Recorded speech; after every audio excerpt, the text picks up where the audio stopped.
சப்பாத்தி, பூரி, இட்லி, தோசைக்கெல்லாம் ஒரு சூப்பராக அருமையான எக் புரிஜி எப்படி செய்கிறதுன்னு பார்க்கலாம். முட்டையில் நிறைய விதமாக நம்ம செஞ்சு சாப்பிட்ருப்போம்.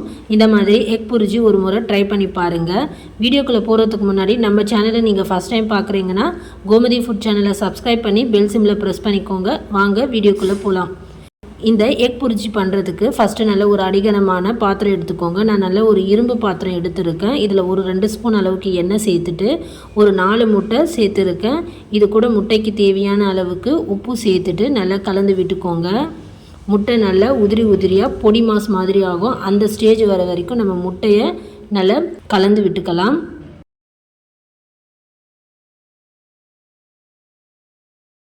பாருங்கள், முட்டை இந்த அளவுக்கு நல்ல உதிரியாக பொடி மாஸ் மாதிரி செஞ்சு எடுத்துக்கோங்க. இப்போது கேஸ் சுவிட்ச் ஆஃப் செஞ்சுட்டு இது வேறு ஒரு பாத்திரத்தில் மாற்றி எடுத்துக்கலாம். மாற்றி எடுத்துட்டு அடுத்த அதே கடாயில் மறுபடியும் ஒரு 2 டேபிள் ஸ்பூன் அளவுக்கு நம்ம எண்ணெய் சேர்த்துக்கலாம். கூட நீல வாக்கில் கட் பண்ண 2 பெரிய வெங்காயம் சேர்த்துக்கோங்க. அடுத்து ஒரு 2 துண்டு பட்டை, 2 கிராம்பு, ஒரு ஏலக்காய், 2 பிரியாணி இலை சேர்த்துக்கோங்க. கூட 1 ஸ்பூன் அளவுக்கு சீரகம் சேர்த்துட்டு வெங்காயம் நல்லா வதக்கி விட்டுக்கோங்க. நல்ல கலர் மாறி வெங்காயம் வதங்கி வரட்டும், அது வரைக்கும் நல்லா வதக்கி விட்டுக்கலாம். பாருங்கள், இப்போ நல்ல கலர் சேஞ்ச் ஆகி வதங்கி வந்துடுச்சு. அடுத்ததாக பொடியாக கட் பண்ண 2 பச்சை மிளகாய் சேர்த்துக்கலாம். கூட ஒரு 1/2 ஸ்பூன் இஞ்சி பூண்டு விழுது சேர்த்துட்டு இஞ்சி பூண்டோட பச்சை வாசனை போகிற வரைக்கும் நல்லா வதக்கி விட்டுக்கலாங்க. இப்போது நல்லா வதங்கி வந்துடுச்சு. அடுத்ததாக நம்ம இதில் தக்காளி அரைச்சி சேர்த்துக்கலாங்க. ஒரு 2 தக்காளி நல்ல பழுத்த தக்காளியாக பார்த்து நல்லா அரைச்சி சேர்த்துக்கோங்க. ஒரு 1/2 ஸ்பூன் அளவுக்கு மஞ்சள் தூள், 1 ஸ்பூன் தனி மிளகாய் தூள், கூட 1 ஸ்பூன் மல்லித்தூள் சேர்த்துட்டு இந்த கிரேவிக்கு தேவையான அளவுக்கு மட்டும் கொஞ்சமாக உப்பு சேர்த்துக்கலாம்.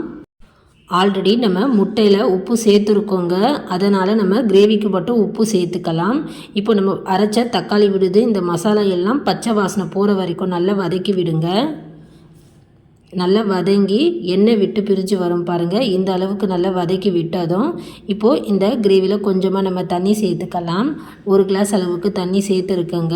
உங்களுக்கு எந்த அளவுக்கு கெட்டியாக திக்காக வேணுமோ அந்த அளவுக்கு நீங்கள் தண்ணியோட அளவு கூட்டி குறைச்சி சேர்த்துக்கோங்க. நான் இன்றைக்கி சப்பாத்திக்கு இந்த சைடு செய்கிறேன், அதனால் கொஞ்சம் கெட்டியாக நான் செய்ய போகிறேன். இப்போது தண்ணி சேர்த்ததும் கொஞ்சம் நல்லா கொதி வரட்டும். வந்ததும் நம்ம ரெடி பண்ண முட்டை பொடிமா சேர்த்துக்கலாம்.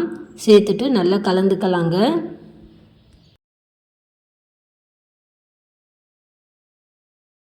ஒரு 2 நிமிஷம் முட்டையை இதே மாதிரி நல்லா கலந்து கொடுங்க.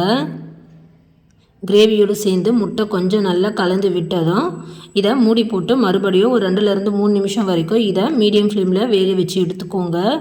பாருங்கள், ஒரு 2-3 நிமிஷத்துலேயே நமக்கு கிரேவியோடு சேர்ந்து முட்டை நல்லா வெந்து நல்ல ஒரு சூப்பரான டேஸ்டான எக் புரிஜி ரெடி ஆகிடுச்சு. இப்போ கடைசியாக நம்ம பொடியாக கட் பண்ண கொத்தமல்லி இலை தூவி விட்டு நல்லா கலந்து விட்டுக்கலாம். நல்ல ஒரு சூப்பரான டேஸ்டான எக் புரிஜி நம்ம ரெடி பண்ணியாச்சு. நீங்களும் இதே மாதிரி முட்டையை வச்சு வீட்டில் இந்த மாதிரி சூப்பரான எக் புரிஜி சைடிஷ் வீட்டில் செஞ்சு பாருங்கள். சப்பாத்தி, பூரி, இட்லி, தோசையோட தொட்டு சாப்பிட சூப்பராக இருக்கும். கண்டிப்பாக மிஸ் பண்ணாமல் ட்ரை பண்ணி பாருங்கள். இந்த வீடியோ பிடிச்சிருந்தால் இந்த வீடியோவுக்கு மறக்காமல் லைக் பண்ணுங்கள். கோமதி ஃபுட் சேனலை சப்ஸ்கிரைப் பண்ணிக்கோங்க. அப்போ தான் நான் போடுற வீடியோஸ் உங்களுக்கு டக்குன்னு நோட்டிஃபிகேஷனாக வரும் ஃப்ரெண்ட்ஸ். தேங்க்ஸ் ஃபார் வாட்சிங்.